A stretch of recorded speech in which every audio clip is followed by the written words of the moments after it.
Hey guys, and welcome back to another episode of Food School Smarter, Stronger, Leaner podcast on a mission to inspire a world where food makes us better. And not just food, but our environment is supportive of our health, fitness goals, and our overall well-being. That's what I'm inspired to help to create all around us, this world that supports our health goals. So guys, happy Monday. It's a new week, new beginning, time to get after the things that are important and meaningful to us. Time to work on those things. So what is important to you? We always got to understand what is important to us to be able to prioritize our time, our attention, our energy. Because if we don't know what's important to us, how can we make decisions about scheduling things, meetings, or work, or choosing projects to work on, or choosing relationships, some sort of people over other sort of people? If we don't know what's important to us, who we are in this world of constant overflowing distractions, it's going to be really hard to choose, guys. So the path to fast and smart decisions is knowing who you are and what's important to you. What are you here to create? What do you want your life to be like? Who you are. You gotta understand those things to make smart, fast decisions. So that's thing number one. Number two, yesterday I did this online workshop for the people of New York, and we were talking all about energy. How to maximize our energy every single day, our physical and mental energy, so we can get out of our comfort zone and create those new projects, things, relationships, advance our career, our causes, whatever it is we're working on, in order to create change. In order to create progress in our lives, in order to get out of our comfort zone and create something new, we need to have energy, consistent, renewable flow of energy. And so yesterday we had this event when we were talking about that, how to create that mental and physical flow of energy. And we were talking about sleep and nutrition and movement and motivation and a lot of other things. But then there was a question. A woman, her name was Terry. She asked this question, okay, I understand that these things are good to me and I know what I gotta do, but very often I don't do them. I know they're good, I wanna do them, but I don't do them. Can you relate to that, guys?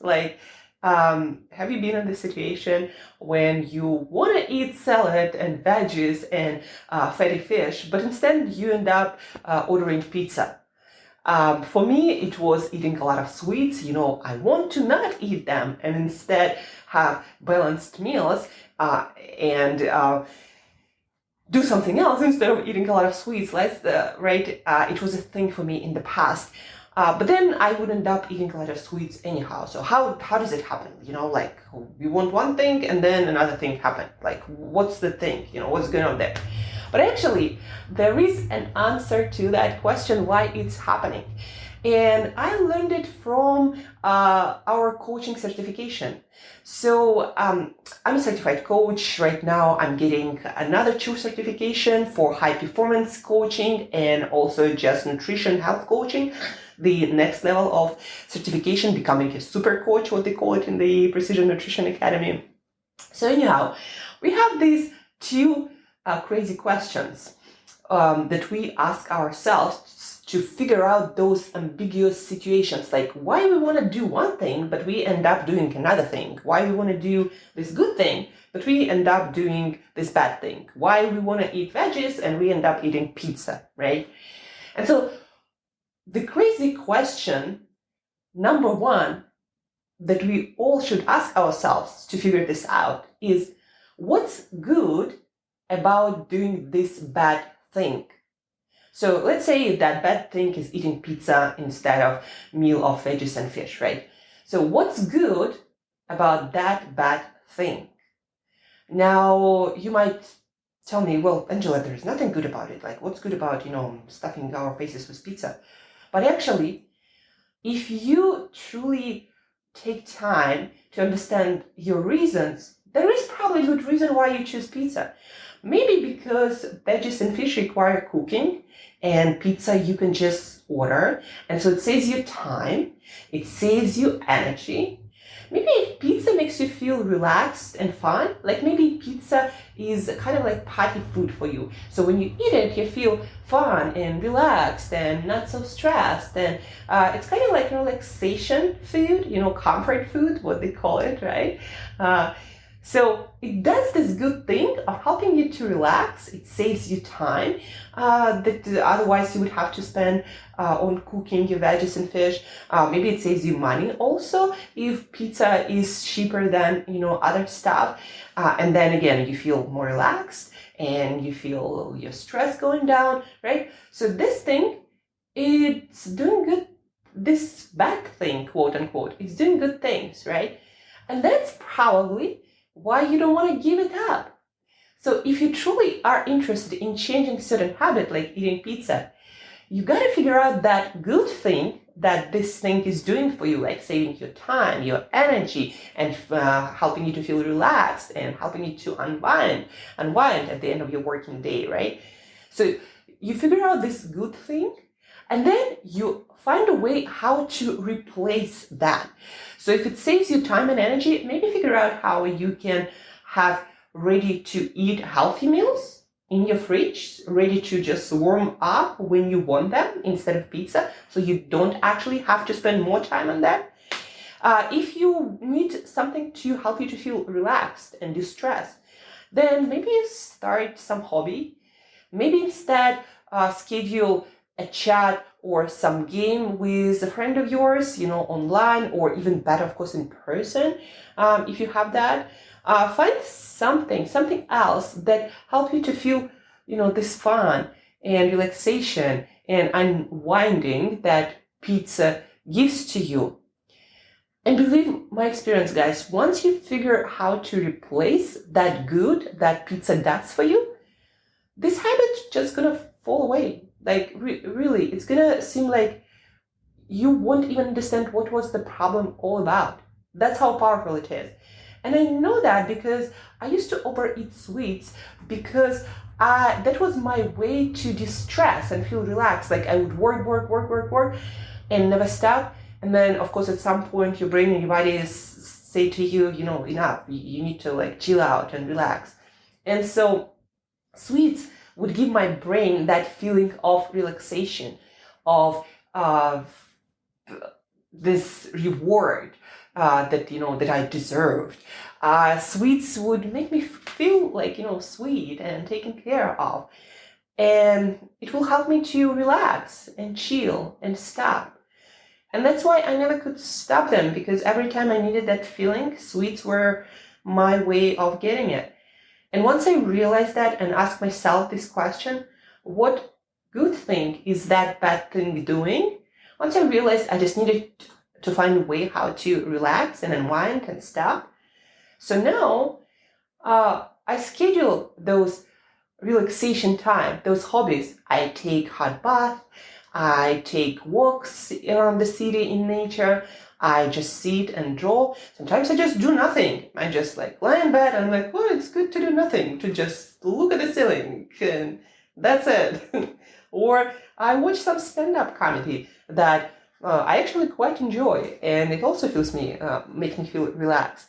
Or I schedule something with my friends. That's one of the best ways to feel relaxed and to unwind and to distress. Or sometimes I would start doing some crafts, like some beadwork. That's one thing that I used to do. Or I'm just going to listen to some music and dance and do silly moves and just joke around, fool around. So that's what I'm doing now instead of sweets. And guess what? Last year, I had no sweets whatsoever, because sweets, they lost their allure. I don't care about sweets anymore, because I have other ways to relax, and that was for me what sweets was all about, because I eat nutritionally balanced diet. I didn't really have any physical cravings. So for me, it was just a way to relax and stop myself. And now, because I schedule those downtimes, now I don't need that. Now I know how to relax without sweets, and then this habit just fell away. So it's going to happen the same for you guys. But you need to figure out what good thing is about that bad thing. So if there is a habit you want to stop, and you know it's good for you to stop it, but you can't for some reason stop it, you end up doing something else, something like bad, quote unquote, because there is nothing bad or good. Everything serves a purpose in your life. And that's why it's there. That's why you do it, because it does work for some reason. So you got to figure out what that reason, like why it's working. What purpose does this thing serves in your life? And once you realize what purpose it serves, you can figure out how to serve this purpose without that bad thing that compromises your long-term health goals, for example. So what's good about that bad thing, like eating pizza? What's good in it for you? Guys, like think about it. What good does it do for you? And then figure out how to get that good without pizza. And then the whole pizza thing will just fall away. And that was everything I wanted to talk to you about, guys. What's good about that bad thing? Like figure this out and then find the replacement for that purpose, that good purpose that pizza might serve. Figure that out, and it's going to be so much easier to change this habit that you already want to change. Now, if you don't want to change and you just want to eat pizza, now that's another story for another day.